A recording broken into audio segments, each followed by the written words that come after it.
had gone out. Who was the he who has gone out? Jesus is having his last conversation with his disciples. The he who has just gone out is Judas. Judas has had to leave. And Jesus was about to teach and talk about love, but Judas had to be gone. Why did Judas have to be gone before Jesus could talk about love? The reason is because Judas was filled with hate. Somebody say he was filled with hate. How was Judas filled with hate? Right before this, the Bible says that Satan had entered into Judas. Satan has now possessed Judas. Before that, Satan had already put in the heart of Judas to betray Jesus. So Satan had already planted the seed before he possessed Judas. But before he possessed Judas, before he put the seed in Judas' heart to betray Jesus, Judas had a problem.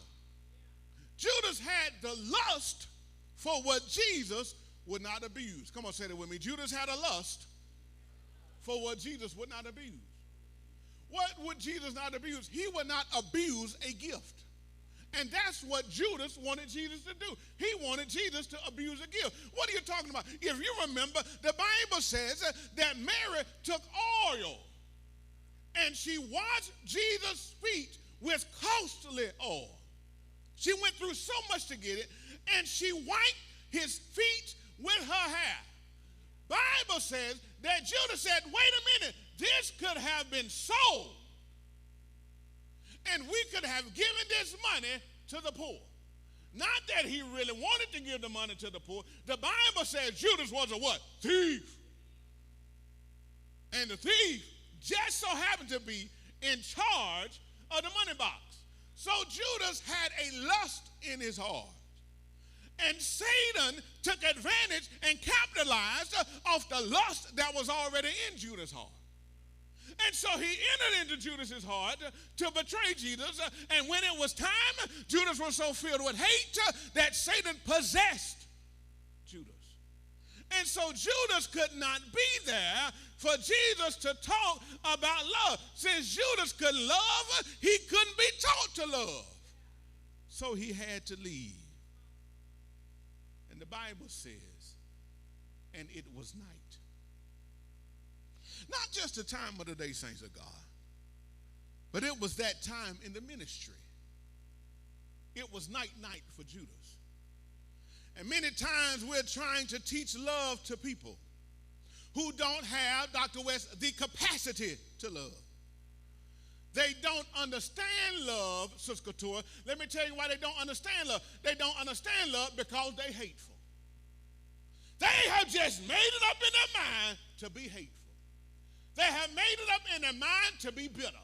They have made it up in their mind to be full of malice. They have made it up in their mind to be envious. They have made it up in their mind to be jealous. So you can't make them love. Stop trying to make folks do what they don't have the capacity to do. Stop trying to make folks do what they don't have the capacity to do. It is nighttime. Tell somebody, nighty-night.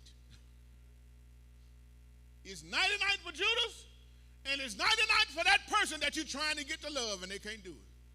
So the Bible says in verse 31, when they had gone out, Jesus said, now the Son of Man is glorified, and God is glorified in him. So Jesus now looks past the agony of the cross to the glory after the cross.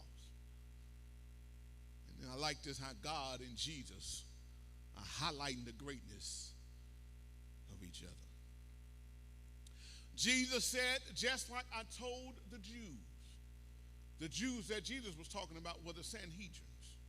He said, just like I told them, you will search for me and I'll be gone. And where I'm going, matter of fact, you cannot come. You cannot go where I'm going. For the Sanhedrin, Jesus said, they'll look for me for problems. They'll look for me for questions. They're going to die in their sins. But for the disciples, Jesus knows they'll look for him to solve everything.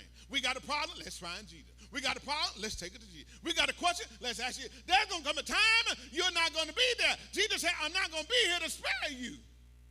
I'm not going to be here to do everything for you just because you don't fully understand me. So here we have what Jesus says, there's going to be some separation.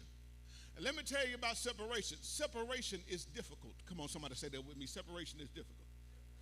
Separation is painful. Separation is painful. Whether it be death, whether it be divorce, whether it be kids going out to college, whether it be children locating hours away, there's some separation, and I don't care how saved you are, it hurts. It hurts. You will be crying. And all of us have experienced that sometime or another, where we've had separation here and there, and it has hurt. It has made us cry.